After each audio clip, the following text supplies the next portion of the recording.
Good morning, everyone, or afternoon, depending on where you're located and when you're listening to this presentation. But Laurel, Wes, and myself have put together a presentation on identifying and prioritizing ideas and needs.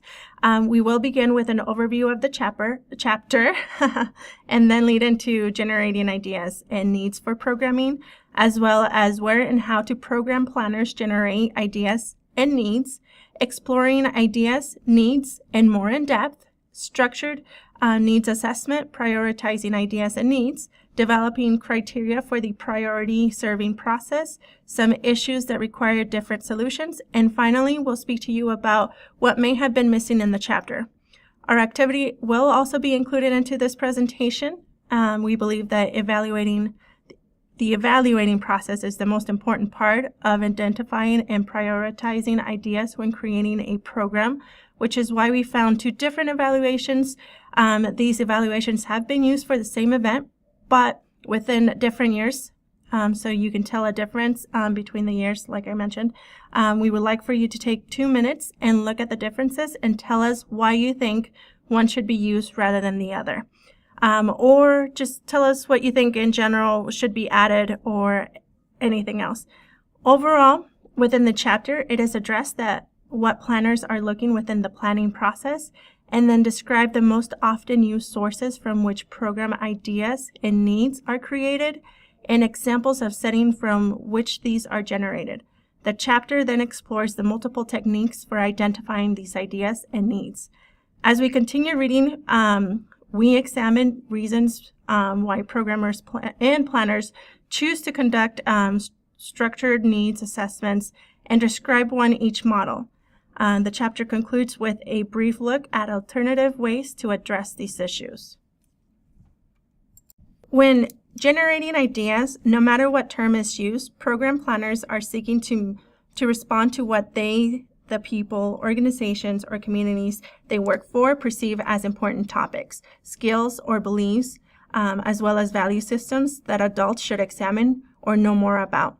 The term educational need is by far the most common descriptor in the literature, and it identifies ideas for education and training programs.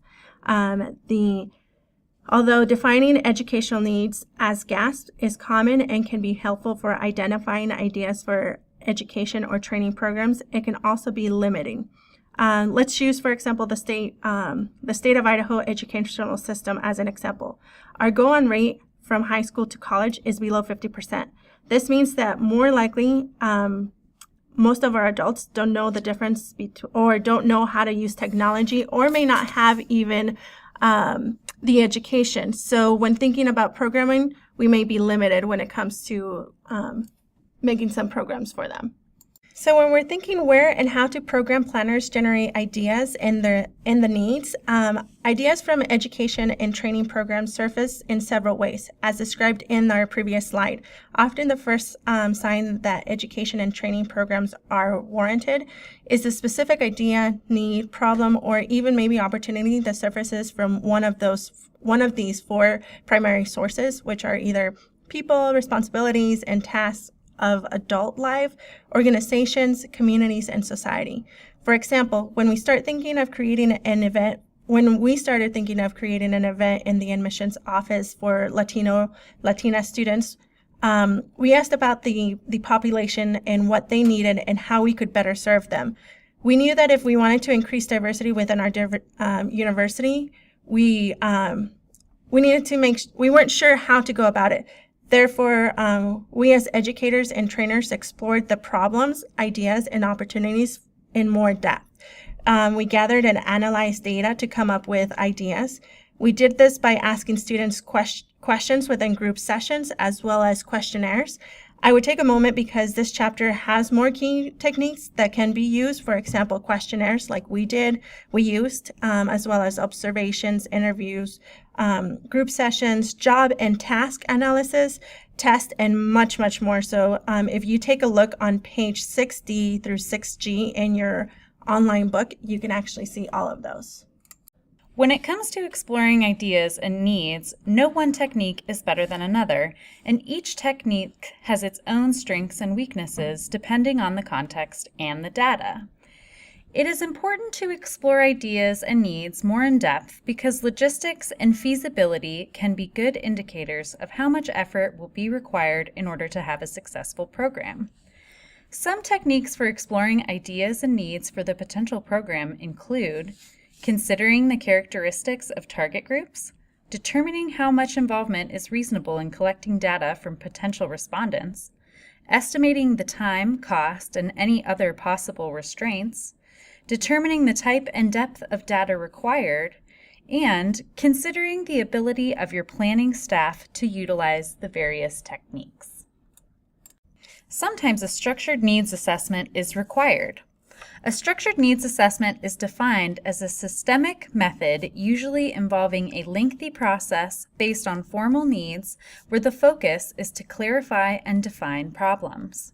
So when would a program planner decide to use a structured needs assessment as opposed to something more informal?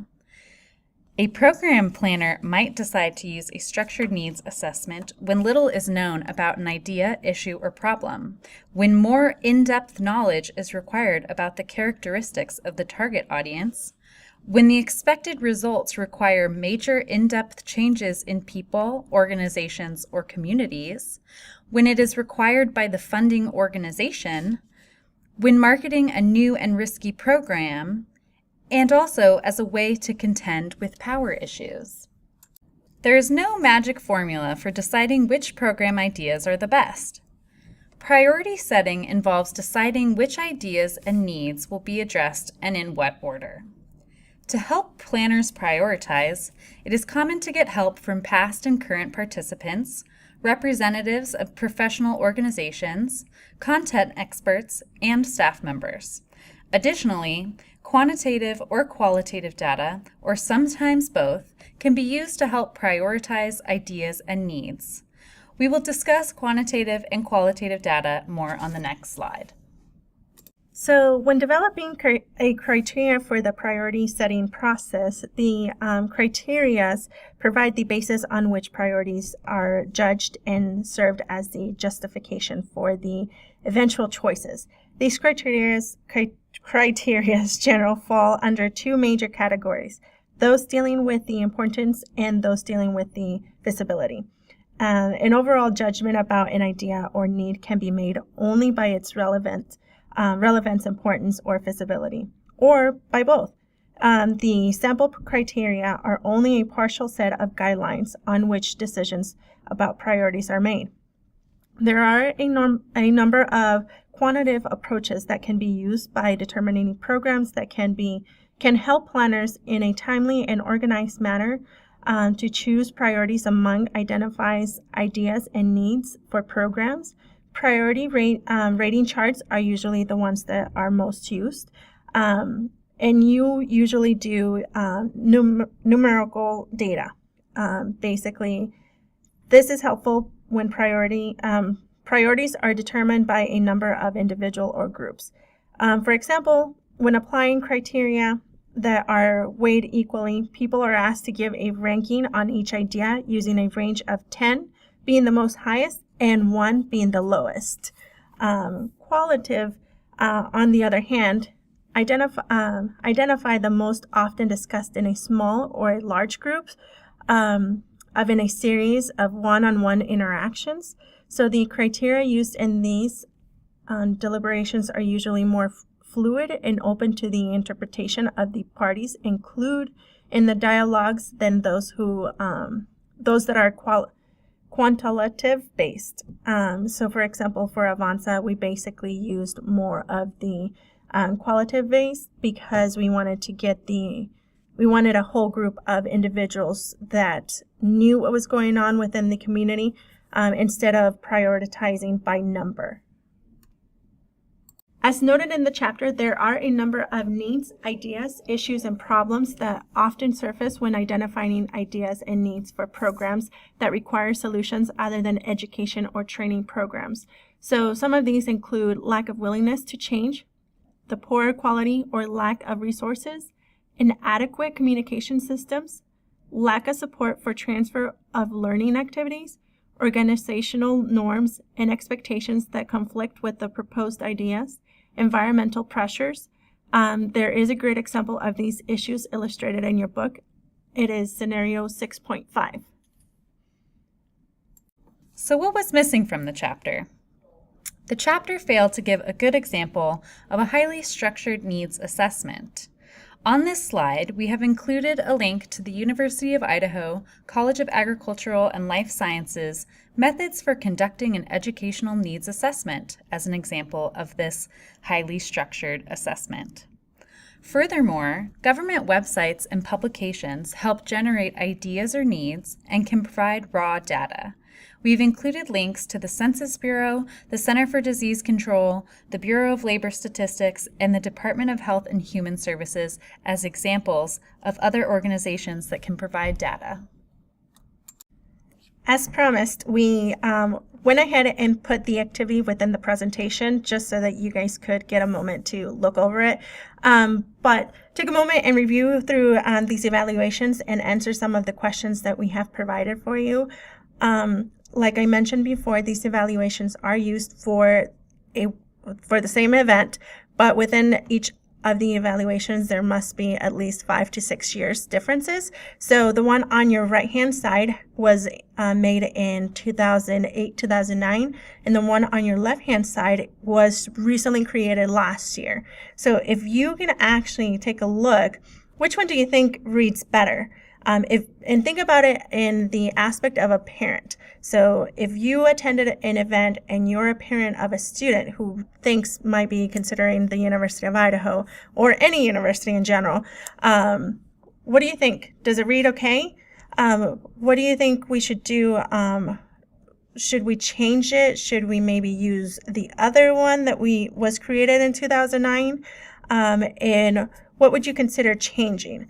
Now, just as a side note, I do use these evaluations for our current program of ANSA within the admissions. So any feedback is much appreciated. I am all about getting feedback because I want to make sure that our events become better. So another side note is that these evaluations are translated into Spanish. So for all of our Spanish-speaking parents. So take a moment. Tell me what you think. On behalf of all of us, thanks for watching.